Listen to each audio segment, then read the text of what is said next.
Hello, everybody. Been a little while. So, I'm going to get right into this one. Have you guys ever heard of the Bunnyman?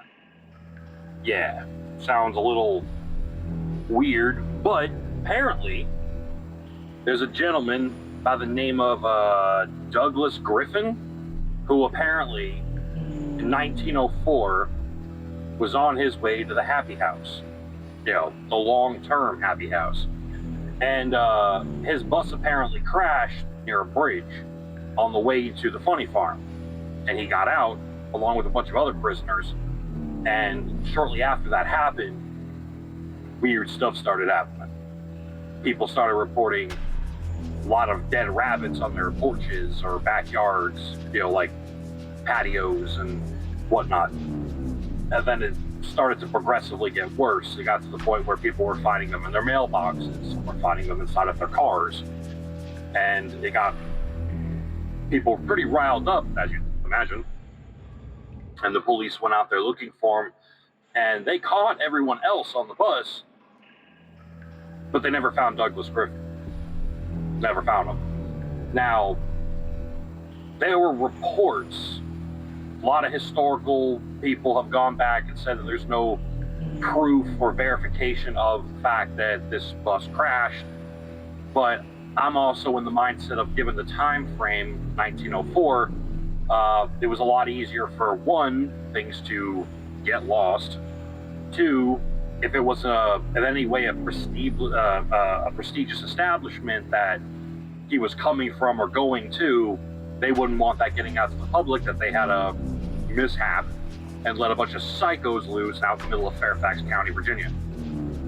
So I wouldn't doubt there's some merit to it, probably, because there were a lot of reports of people finding dead rabbits. Now, it progressed, supposedly, to roughly around every Halloween, month of October, there were kids coming up missing, teenagers. And in some stories, they would find them hanging from the underpass of the bridge where he supposedly crashed.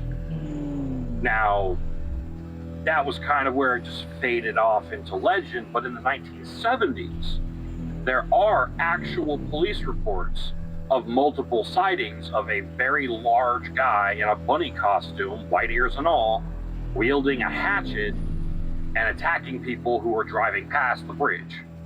In some cases, like taking out their windshields, or some people would pull over to see if he needed help or anything, and he would attack them or chase them back to their cars.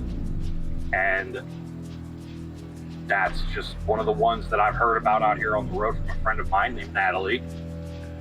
Hi, Natalie, if you're watching. And I was doing some digging on it, and apparently there's a lot of weird stuff about this Douglas Griffin guy. I forgot the name of the exact bridge. They call it, it's called Bunnyman Bridge, but, that's just the local lore. It's actually the Colchester Overpass in Clifton, Virginia. Apparently it's visited by a lot of people every Halloween who try to catch sights of the ghost of the Bunnyman. You better hope it's a ghost, because if it's the legit Bunnyman, you're going to end up hanging out under the overpass. But yeah, that's one that I've picked up on recently. And the reason I mention it is I was going to do a little bit of a collage here. So that's one of the urban legends that I've picked up since I've been on the road. That's the most recent one. I've also heard about the Pennyman, based out of, I believe it's, I picked that one up, I want to say somewhere in Illinois. There's a bridge in Illinois. I don't remember the exact town. I also don't want to tell people because I don't want everyone going over there bombarding it, causing problems. But yeah, like the Bunnyman's well documented, so you guys can find that one easily. This one, though, according to this one, the Pennyman is some kind of wish granter. You go to this bridge, and you have to have a penny specifically from 1976. It's got to be a 1976 penny, or this doesn't work. You take the penny, you make your wish, and you flip it over the side of the bridge. If you hear it hit the water, your wish was granted. If you don't, the Pennyman is coming for you. Now, there's a lot of rules to this. Apparently, it has to be at exactly 3:36 a.m. You have to do it from the middle of the bridge. You have to do it alone. And you can't have your vehicle parked on the bridge. So you have to park your vehicle off to the side, walk to the middle of this bridge, exactly 3:36 a.m.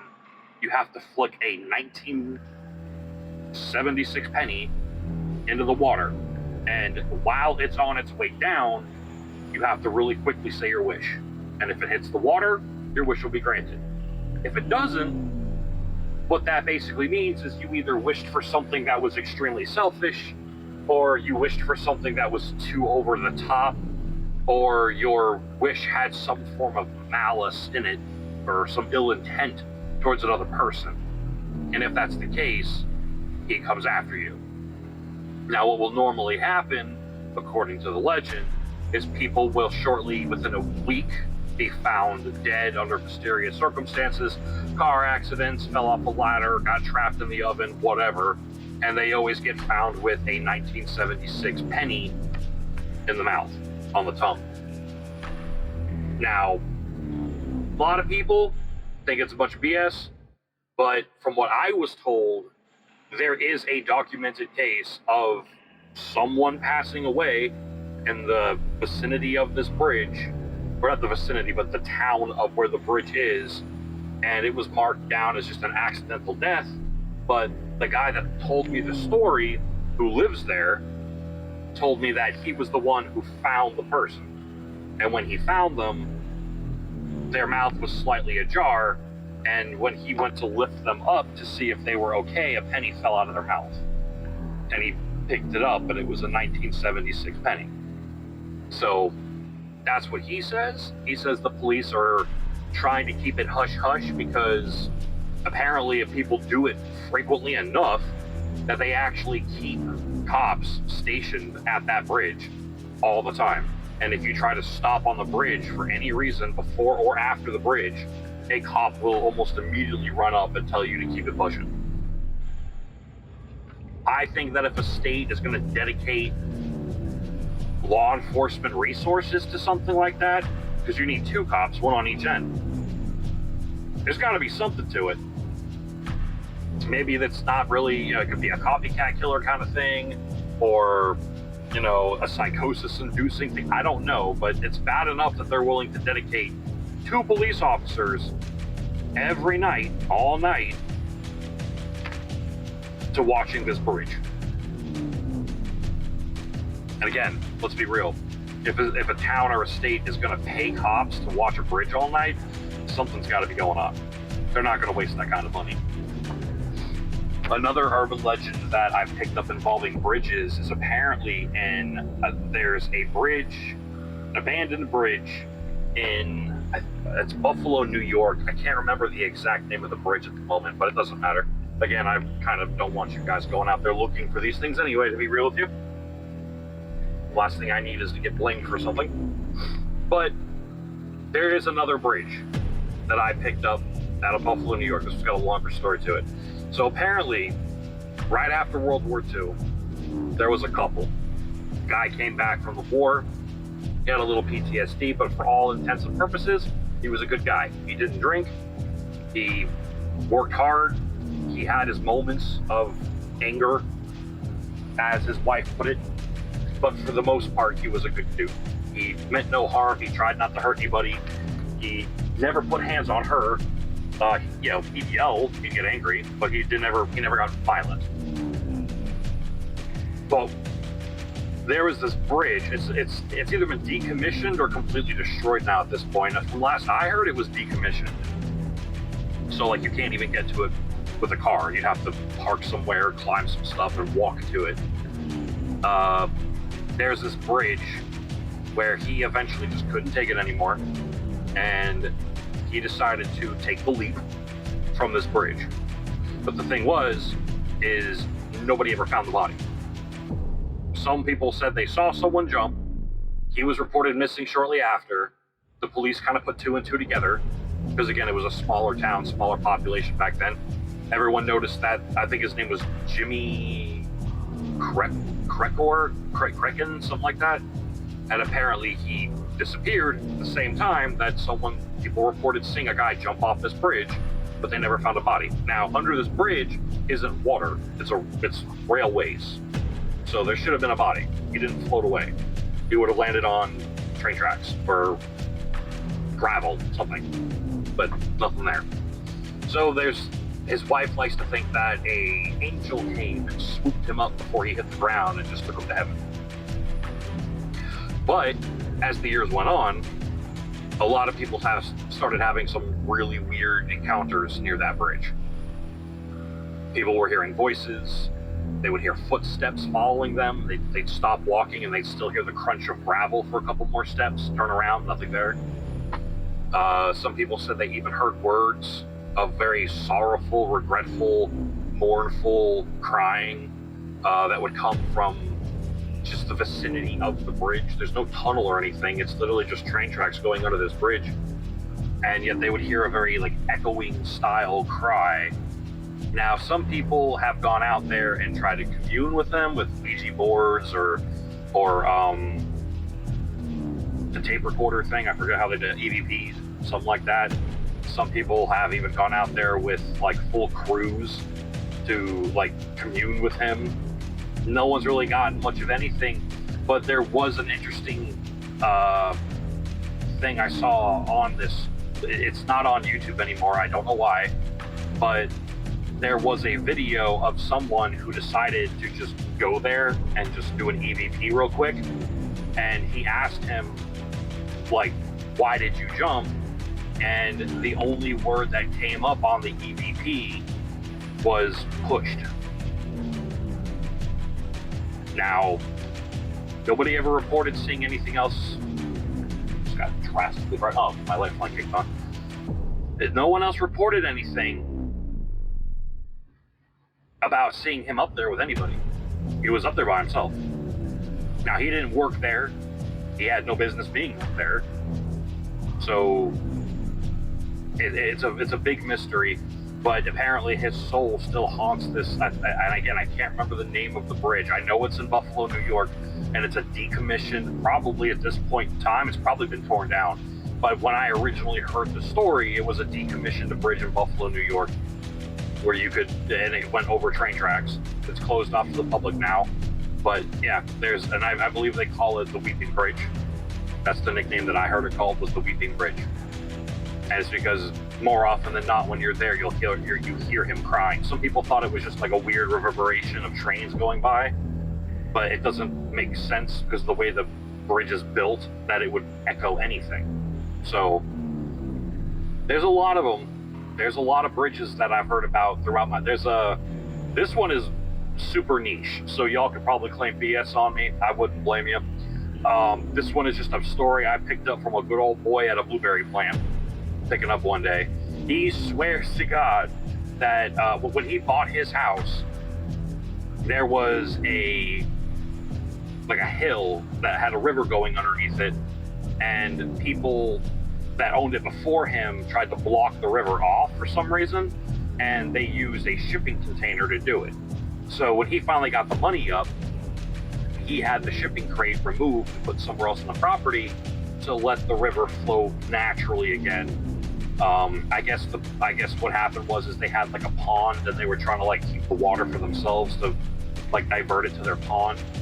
And he didn't want the pond anymore because it just was a nightmare, because all it did was bring in mosquitoes and animals and stuff he didn't want on his property. So he's like, let me just unclog this river with this container, and the river will flow normally, and this pond will eventually dry up. But whatever lives out there with him did not like the fact that he tampered with the bridge, because right after he did that, he said every night for a month after he got rid of that container, that he heard things scuttling around on his roof, and he could not figure out what it was. It was too heavy. He said it was too heavy to be raccoons. It was too heavy to be anything smaller than what sounded like a full-fledged size adult person, at least. And after a month of not being able to see anything, but he kept hearing it every night, And it got progressively worse every night until it got to a point where he went outside one day, and on like the 30th day of this nuisance noise, he realized that some of the shingles on his roof were starting to come off. Like something was trying to pull them off the roof. And there weren't any storms or anything, so he's just like, okay, something's up there. So he decides, instead of putting the container back, because I would have put the container back at this point, but he decides instead to set up a camera and try to film it. And what he eventually says he caught on the camera was, at a certain time of night, every night, the camera would get fuzzy and staticky and dim, like the gamma would go down, but you could see multiple pairs of floating white eyes meandering around the roof and moving around the roof, and occasionally you'd see a roofing tile do right off the roof. So he decided after that, I'm gonna put the container back, and he put the container back. Now his theory is that something or a group of somethings were living in the pond and were not pleased that their source of fresh water got removed. He doesn't know. All he knows is that for a pond of its size, it is extremely odd that as long as it's been there and as big as it is, it has no life in it. There's no minnows, there's no frogs, there's no all this thing does is produce headaches and mosquitoes, according to what he said. There's no fish, nothing. He's tried fishing in it, can't catch a damn thing. He's gone in there with buckets to scoop up the water to like look around at what's inside, no minnows. Nothing. He's never seen a frog, he's never heard frogs. And that's weird because he lives on the border of Alabama and Georgia. You'd think it'd be infested with frogs, nothing.